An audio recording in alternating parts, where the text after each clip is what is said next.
Deuteronomio capítulo 1.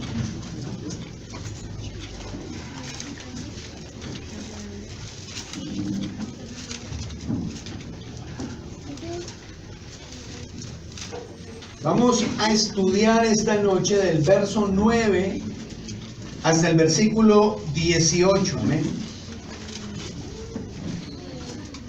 Pero vamos a leer solo el verso 16 y 17 ahora, donde dice: y entonces mandé a vuestros jueces diciendo: oíd entre vuestros hermanos y juzgad justamente entre el hombre y su hermano y el extranjero.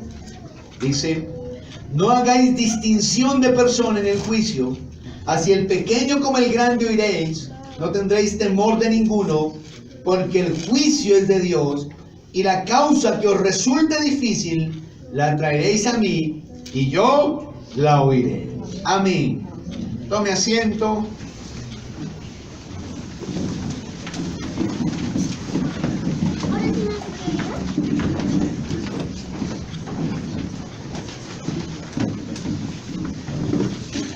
Diga a la persona que tiene al lado: ¿ve que sí se puede?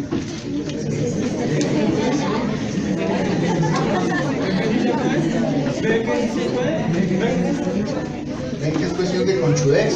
Diga. La verdad, así se puede.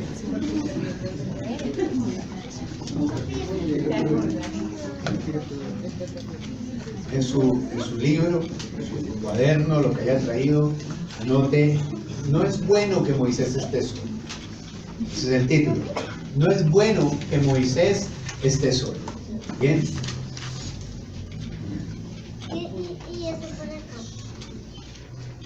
Comenzamos hace 8 días, bueno, hace 15 en realidad, pero hace 8 días, estuvimos hablando acerca de los primeros versículos, mostrando cómo inicia el primer sermón de Moisés, ¿no? ¿Cuál era su responsabilidad? Pero también cuál era la responsabilidad de quienes le escucharan. Amén. Después de eso, en los versículos 6 al 8, si los lee, se encuentra con que las primeras palabras de este primer sermón de Moisés comienzan con una frase que es característica, aparece más o menos 23 veces en todo el libro de Deuteronomio, y es: Jehová nuestro Dios. Y luego dice estaban allí en Horeb y que Dios les ordenó salir de Horeb y emprender el camino hacia Canaán para entregarles la tierra prometida. Después de eso, el primer suceso que nos va a comentar es un suceso del que ya hemos leído. Lo leímos allí. Yo no sé si quiera ir conmigo un momentico a Éxodo, en el capítulo, solo para hacerle mención a esto, 18, cuando dice: visita de Jetro a Moisés, ¿no? En aquella ocasión nos dice que él llegó y que vio a Moisés atareado, cansado, agotado, el pueblo también, y le dio un consejo. Dijo: no haga eso. Escoja unas personas y póngalas sobre el pueblo. Luego en Números 11 aparece otro nombramiento similar a ese, pero esa vez fue de 70 ancianos, ¿no? Que también iba a llevar la carga del pueblo con Moisés. Haciendo referencia a eso, más a la primera historia, entonces Moisés comienza su sermón, como ya le dije, hablándole de cómo Dios les dijo que salieran de Horeb, camino a la tierra prometida. Pero el primer suceso que él va como a remembrar es el suceso acerca de ese nombramiento de esos jueces. El relato tiene algunas variantes, no porque se contradiga, sino porque es otra ocasión y Moisés está, explicando las cosas de otra manera. Igual que los evangelios. Ya sabe que usted lee 2 historias en los evangelios, en 2 evangelios distintos, tienen diferencias de detalles en la misma historia, no son contradictorias, sino que más bien son complementarias, y así más o menos sucede aquí, ¿no? De esta historia, el nombramiento de los jueces, vamos a sacar tres enseñanzas básicas, 3 puntos básicos que ahora le queden en el corazón y le sirvan para la vida. Lo primero es que no es trabajo de un solo hombre, ¿no? Verso 9 al 12 dice: en aquel tiempo yo os hablé diciendo, yo solo no puedo llevaros. Jehová nuestro Dios, vuestro Dios, os ha multiplicado, y aquí hoy vosotros sois como las estrellas del cielo en multitud. Jehová Dios de vuestros padres os haga 1000 veces más de lo que ahora sois, y os bendiga como os ha prometido. Y luego dice: ¿cómo llevaré yo solo vuestras molestias, vuestras cargas y vuestros pleitos? Quiero que se detenga ahí un momentito. Entonces, el pueblo, recuerde, el último censo dio 600,000 hombres de 20 años para arriba aptos para la guerra. Solo hombres. Dicen los que estudian más que uno, la Biblia, que el pueblo era alrededor de 2 millones de personas. Muy difícil atender a todas esas personas para él, y por eso él dice: no puedo, en el versículo ahí por ahí, 13. ahí donde dice que no puedo llevarlo, el 9, yo solo no puedo llevarlos, ¿no? Y es que imagínense cuántas cosas no pueden pasar en un pueblo de 2 millones de personas. Él resume 3, ¿no?, que él como su líder debía atender. Y entonces dice molestias, versículo 12, ¿no? Si lo lee, dice vuestras molestias. Hago una aclaración aquí, ¿no? El último censo, allá antes de entrar a la tierra prometida, dio 600,000 hombres, ¿verdad? Y eran más o menos 2 millones de personas. Un número muy similar a los que salieron de Egipto, ¿no? 40 años antes. Porque recuerde que esta historia está sucediendo más o menos 40 años antes, y Moisés la está, ¿qué?, recordando, ¿no? Entonces esa aclaración valga ahí. Pero lo que le puntualizo es que Moisés dice: usted, ¿cómo voy a poder atender sus molestias? Versículo 12, ¿no? ¿Cómo llevaré yo solo vuestras molestias? Molestias es preocupaciones, así lo traducen otras Biblias. Sus preocupaciones, o sea que cuando alguien tiene una preocupación, iba y buscaba a Moisés: Moisés, mire lo que me pasa, ando preocupado, y Moisés pues lo atendía y esas cosas. Pero no solo había gente con molestias en el pueblo, o sea, preocupaciones, sino también con cargas. La palabra hebrea ahí, ¿no?, nos habla de como si fuera la carga, lo que lleva un animal. Venía la gente cargada de problemas, de situaciones, a buscar a Moisés, decir: Moisés, tengo estos problemas, ¿cómo los soluciono? Colabórenme. Pero también nos dice que no solo había gente con preocupaciones y con cargas, sino que también había, versículo 12, la última palabra allí, sino que también había personas con pleitos, o contiendas, riñas, disputas, altercados entre las personas. Ahora, esto no hubiera sido así, y el trabajo de Moisés hubiera sido más fácil si la gente hubiera seguido la ley. Recuerde que allí, después de los 10 mandamientos en Éxodo, apareció, y estudiamos algo hace muchos años ya, que se llamaba el Código del Pacto, que era la explicación de los 10 mandamientos, y son los capítulos que siguen a Éxodo 20, los 10 mandamientos. Y allí dice muchas cosas acerca de la solidaridad, del amor al prójimo, de la ayuda que había que tener entre ellos. Pero bueno, el pueblo no siguió eso, y a las preocupaciones, a las cargas se le añadían los pleitos, las riñas que Moisés tenía que solventar entre el pueblo. Entonces, no era tarea fácil, no era tarea sencilla, y más porque el pueblo no quería guardar la ley y lo que Dios les había mandado orar. Ahora, fíjense lo siguiente: igual pasa en la iglesia. En las iglesias hay variedad de personas, ¿no? Esta es pequeña, ¿sí? Hay otras más grandes, ¿cierto? Pero no importa el tamaño, igual un solo hombre de ninguna manera puede pastorear a todos. No puede, ¿sí? Porque también aquí hay gente con preocupaciones, y la gente viene a contarle a uno las preocupaciones. Mire que hay gente con cargas, y entonces si fueran 10 personas, pues uno les ayuda con las cargas de todos. Viene la gente con sus cargas. y las pone sobre uno. Está bien, porque a eso se metió uno, ¿cierto? Ese era su llamado, no me estoy quejando ni mucho menos, ¿no? Las pone sobre uno, ¿sí? Está bien, porque a esto se metió uno. Y encima de eso, hay gente con riñas, ¿no? Pleitos.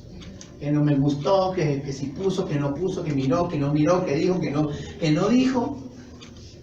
Y también ¿a quién vienen? Vienen a uno.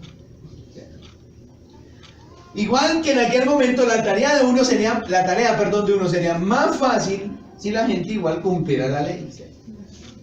Porque a eso de las cargas y las preocupaciones por lo menos le quitamos lo de las riñas, ¿no? Y eso sería una gran bendición, una gran ayuda.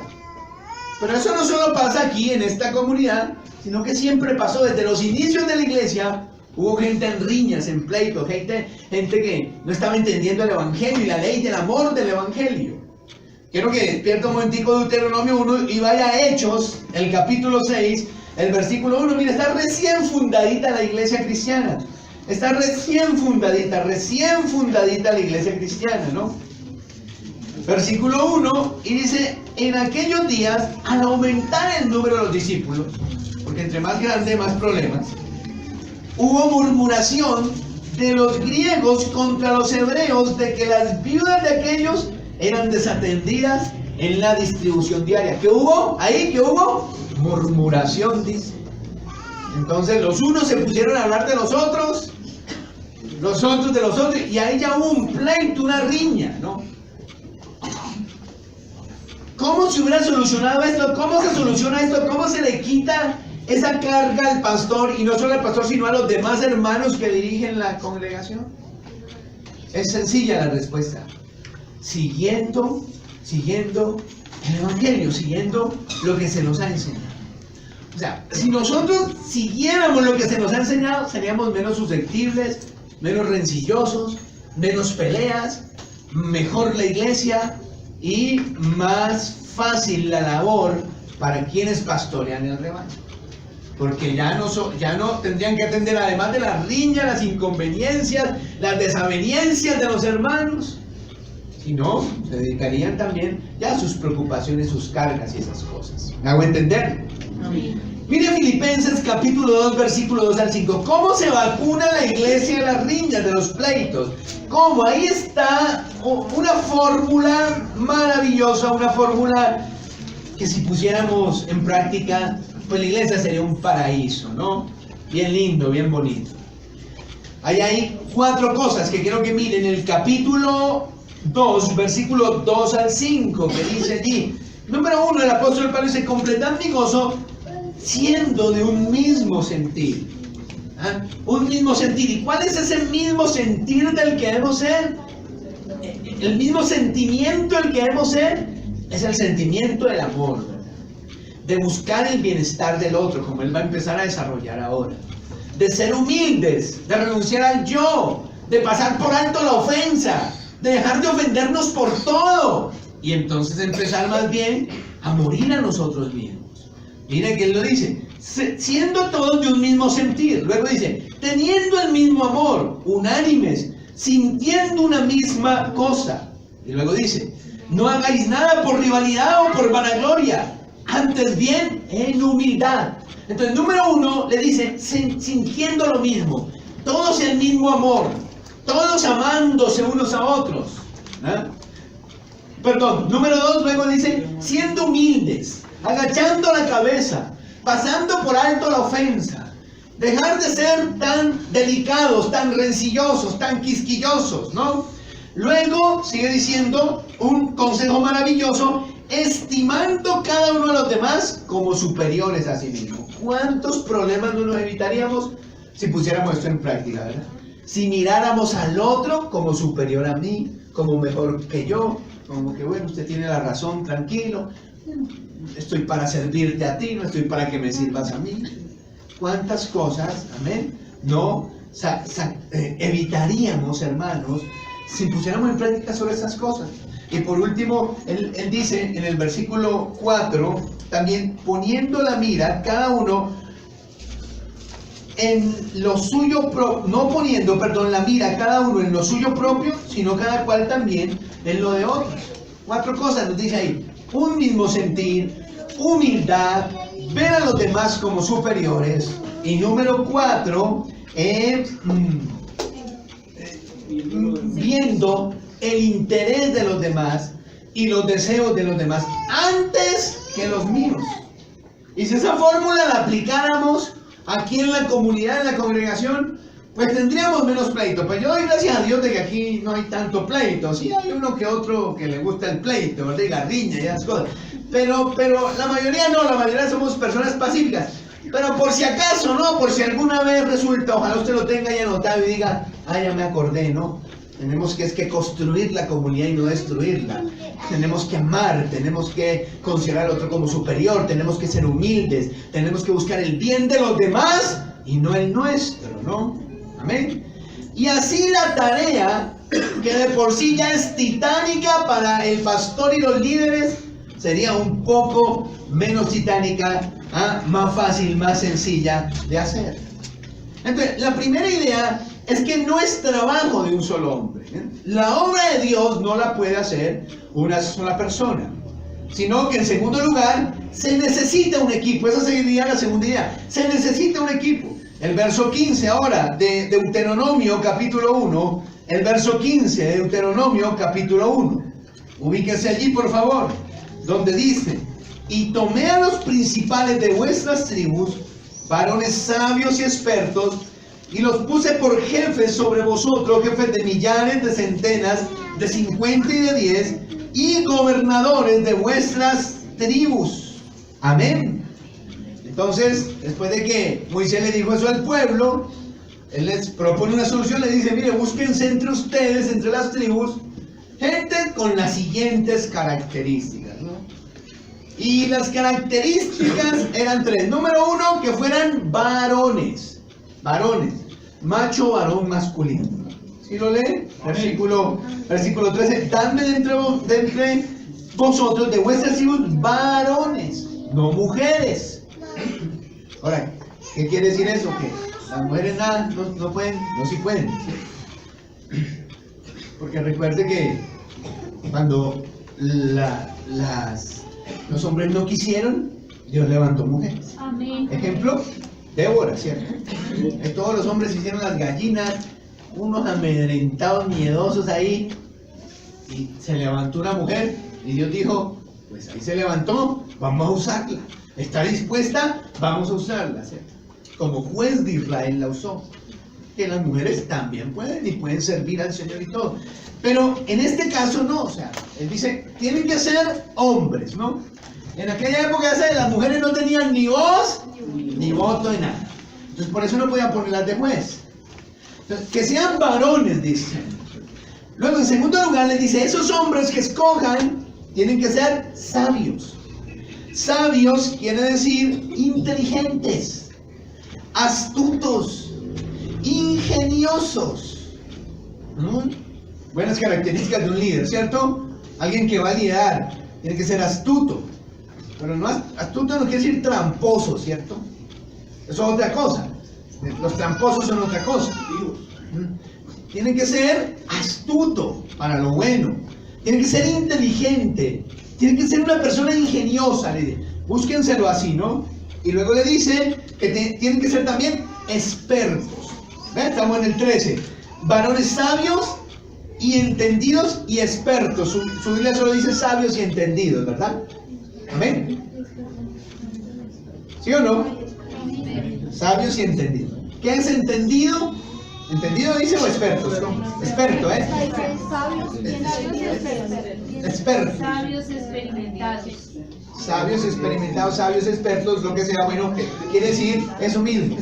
Expertos quiere decir personas experimentadas, con experiencia, porque la experiencia ayuda mucho.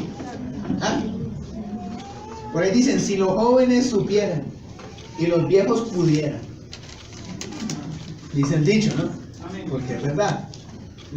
La experiencia es una cosa bien buena, un gran maestro. de la vida y de todas las cosas, la experiencia. Entonces, estos hombres tenían que tener estas características, ¿no? Ellos tenían que ser hombres, tenían que ser sabios y también tenían que ser expertos. Y ellos iban a constituir entonces como el equipo de trabajo de Moisés. Amén, hermanos. Así se hace la obra de Dios, con un equipo. No se hace solo, no se puede hacer solo. Un hombre que dice, yo soy el pastor, aquí yo solo hago, aquí nadie más puede hacer nada, y yo predico y yo hago, y por ahí dejo a alguien cantar porque no sé cantar, pero del resto lo hago todo yo. Está mal, porque así no se hace la obra de Dios. La obra de Dios siempre se ha hecho con un trabajo que en equipo, ¿cierto? Amén. Amén. Amén. Es importante, así lo hacemos aquí, ¿cierto? Aquí hay trabajo en equipo. Estoy yo, están los líderes, que llamamos los líderes de los ministerios y eso. En otras iglesias los llamarían los ancianos, pero a mí no me gusta decirles así porque suena como a viejitos. Y eso, pero está bien, pero son los líderes, ¿cierto? Y están ahí. Y después de esos líderes hay más líderes y luego están todos los que sirven, ayudan, todos los que colaboran. Porque así es que se hace la obra de Dios. Todos juntos. Lo ideal es que todos los de la iglesia, todos ayudaran. Todos, absolutamente todos ayudaran. Todos. Pero no pasa. Muchos ayudan, muchos colaboran, pero no son todos. Pero todos deberían ser parte del equipo. De alguna manera u otra, todos deberían ser parte del equipo.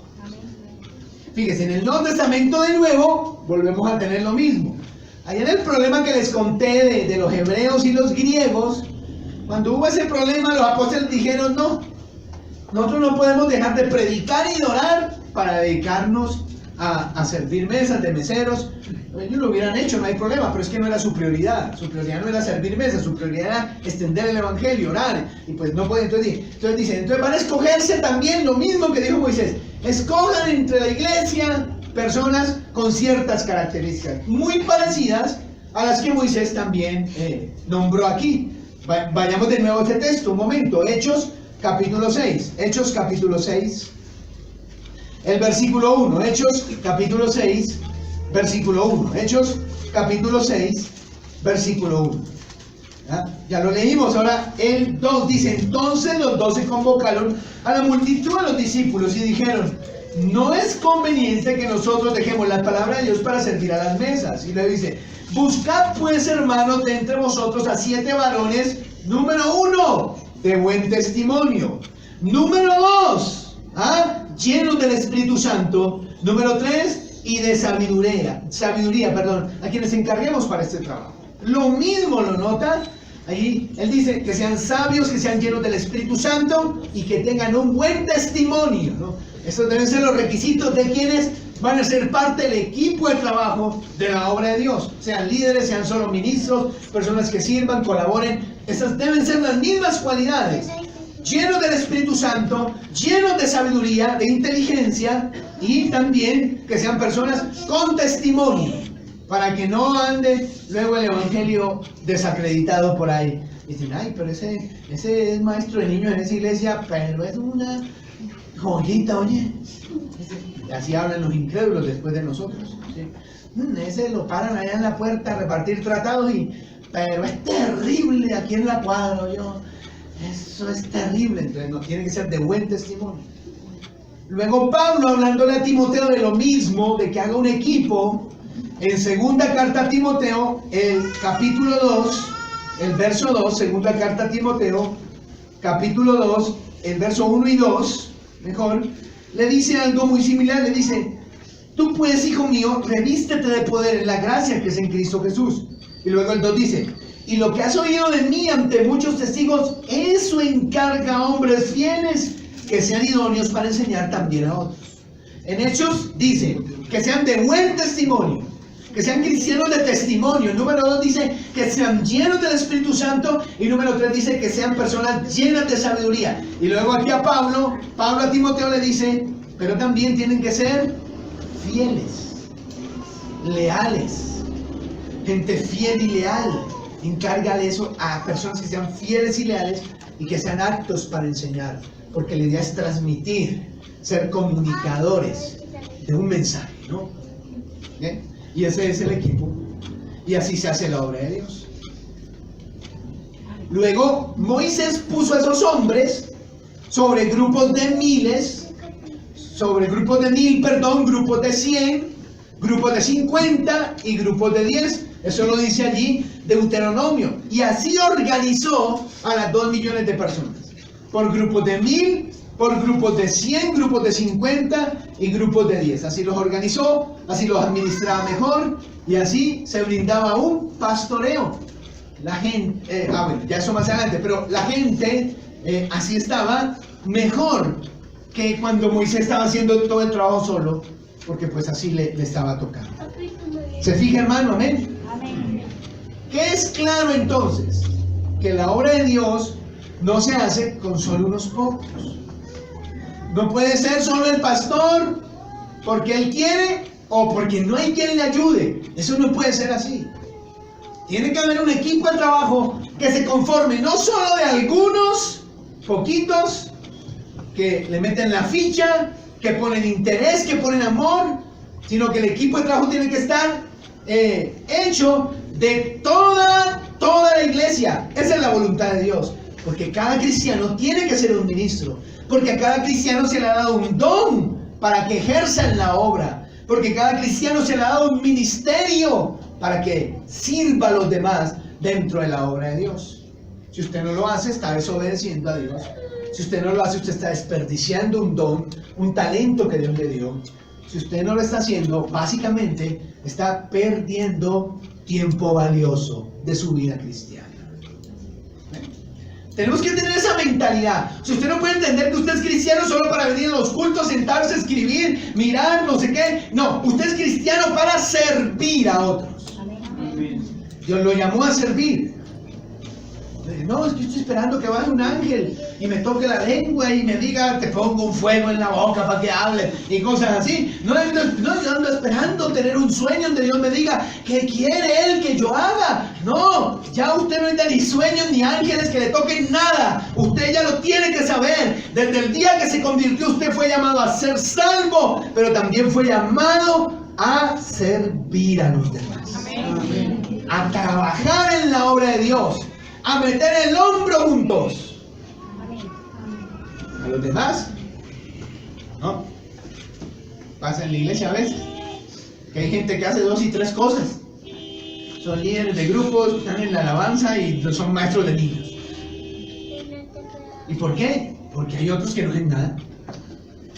Y entonces el hermanito está cansado y todo y dice, no, yo como que voy a salir de los niños. Y viene la líder y lo mira así.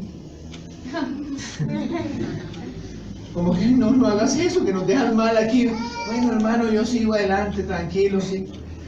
Y dice, bueno, otro hermano dice, no, estoy haciendo 3 cosas en la iglesia. No, yo voy a decir a Luisa que no más. Luisa, que ya no más. Y entonces Luisa así. y el hermano se le mueve el corazón y dice, bueno, cuenta conmigo, tranquila. Cuando no debería ser así, ¿cierto? Sino que si cada quien toma su lugar y hace lo que le corresponde, pues la obra es más fácil, más sencilla. Ahora, entonces, el trabajo no es de uno solo. Se necesita un equipo y en tercer lugar, se debe solucionar.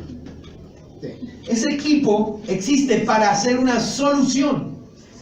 No para que pongan más problemas, ¿no? Sí, no para que formen bonches y no. Si va a servir en la iglesia es para que usted sea una bendición. Para que sea una respuesta, no para que venga a poner problemas. Porque así a veces pasa, ¿cierto? Que las personas vienen a servir y lo que pasa es que es un problema. No, la idea es que si va a servir, sea una solución, sea una bendición para el resto de los hermanos. Y estos líderes que Moisés ponía sobre el pueblo tenían que dar solución. Verso 16 al 18 del capítulo 1 dice, y entonces mandé a vuestros jueces diciendo, oíd entre vuestros hermanos y juzgad justamente entre el hombre y su hermano y el extranjero.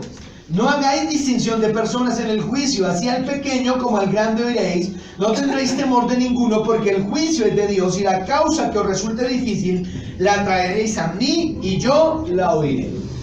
Entonces Moisés los capacita de una vez, ¿no? Y les dice, listo, ustedes son los líderes, ustedes van a ser mi equipo, ustedes son los que me van a ayudar. Ahora les voy a decir qué tienen que hacer claramente.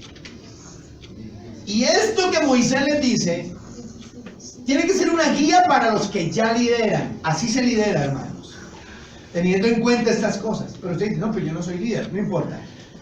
Así se llevan las cosas también en un hogar.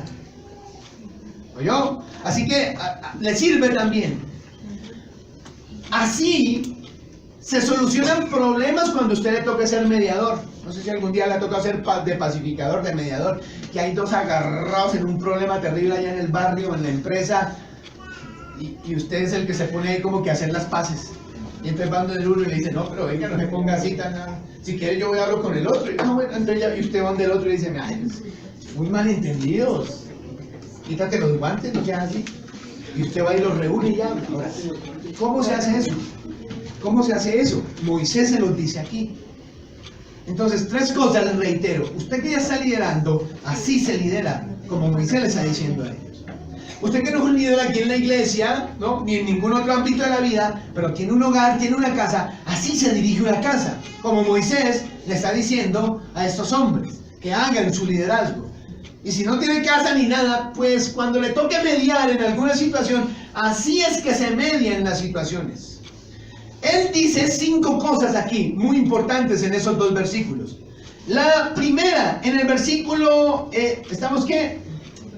16 dice, oíd entre vuestros hermanos, dice, y juzgad justamente. Número 1, primer principio, hay que ser justos.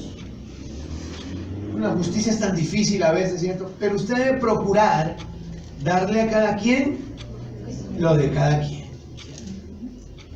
Aquí en la iglesia, cuando lidere, allá en su casa, o cuando le toque mediar en un problema, usted tiene que tener ese principio en su cabeza. Tengo que ser justo, tengo que juzgar con imparcialidad. Las preferencias en el ministerio destruyen un ministerio, ¿no? Por eso la ley tiene que ser para todos. Las preferencias en un hogar destruyen los hogares. Las preferencias a la hora de mediar en un problema en una familia, entre esposos o lo que sea, esas preferencias, esa falta de parcialidad, pues no le va a permitir ser un buen pacificador. Tiene que tener aquí, tengo que ser justo e imparcial. Porque se ha fijado en lo que pasa en las casas, que a veces los papás prefieren unos hijos que a otros y se la aplican a unos y a otros no. Eso es un problema, ¿no? ¿Ha visto lo que pasa en la iglesia? Por eso es que existen las normas, por eso es que los ministerios de la iglesia se rigen por normas. Eso es un derrotero a seguir y tiene que aplicársele a todos, porque si no empiezan las heridas. Ay, porque a ellos sí, porque a mí no. Porque esto y porque lo otro. Ay, mire esto y mire para acá y mire para allá. Y la murmuración y la habladuría. No, hay que ser justos.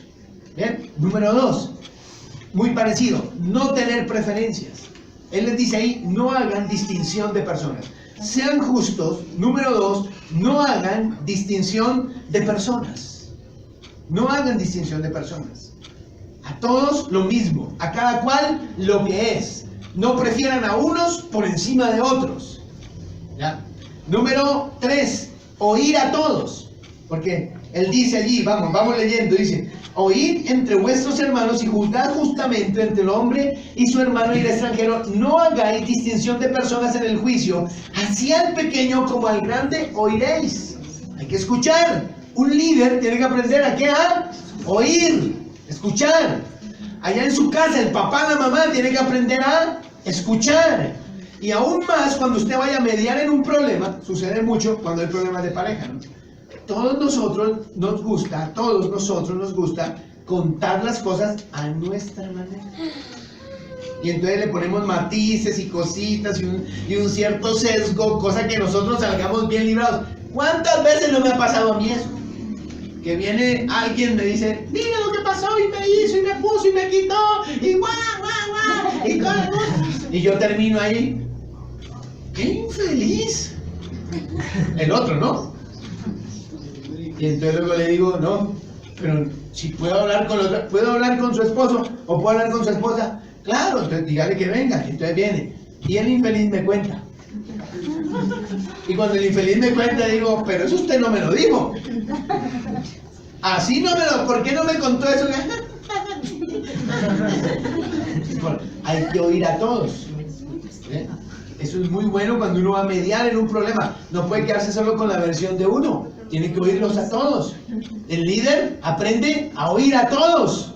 Y allá en la casa hay que aprender a escuchar a todos. Ese es el tercer principio. Y el cuarto es no tener temor de nadie. Porque él dice allí, no tendréis temor de ninguno. No tener miedo.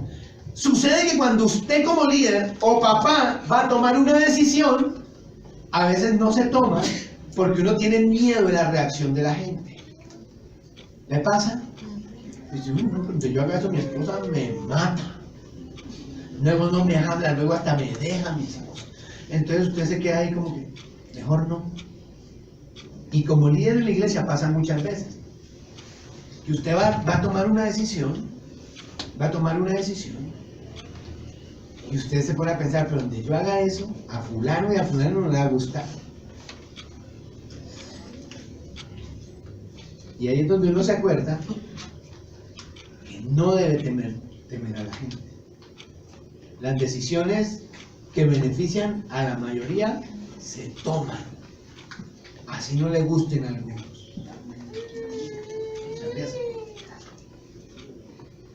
Hace poco pasó, ¿no? Había una persona aquí que cometió un error bien grave y entonces yo le seguí un proceso y lo puse en disciplina hace unos años y le dije, maestro, donde usted vuelva a hacer eso, yo lo expulso de la iglesia porque lo expulso.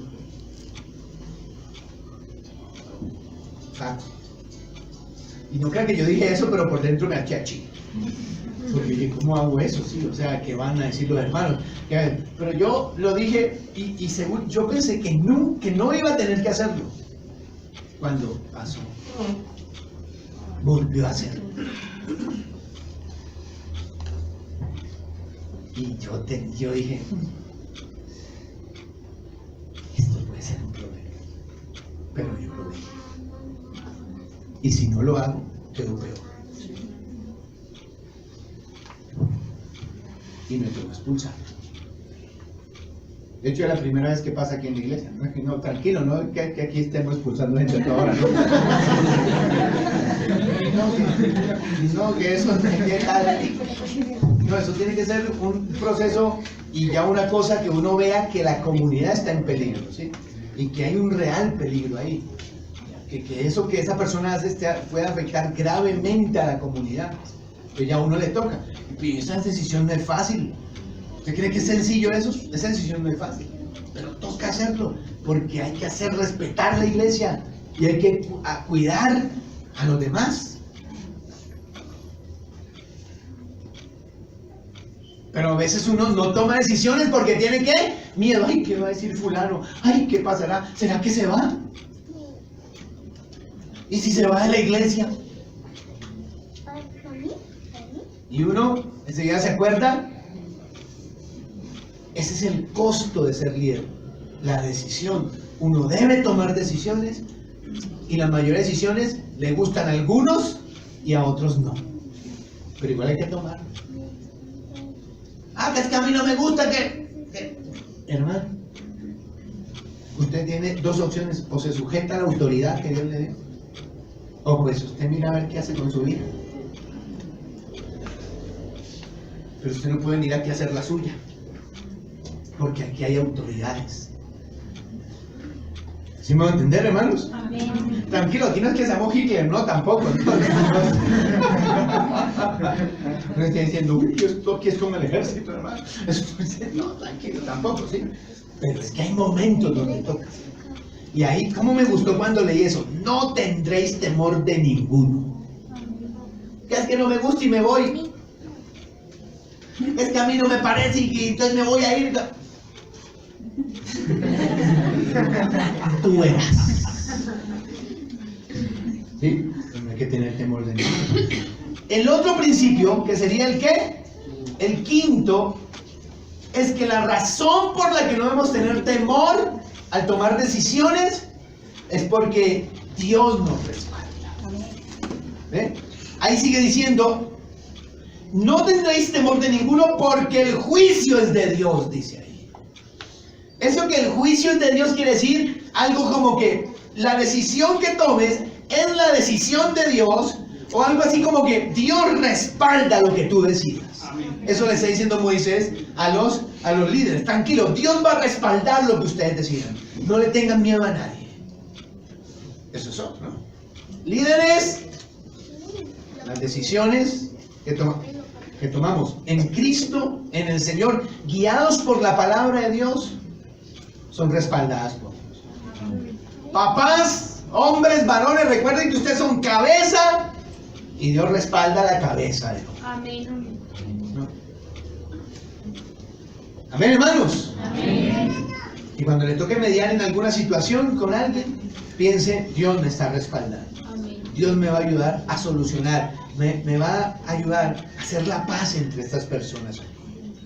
Y por último, hay que conocer la limitación.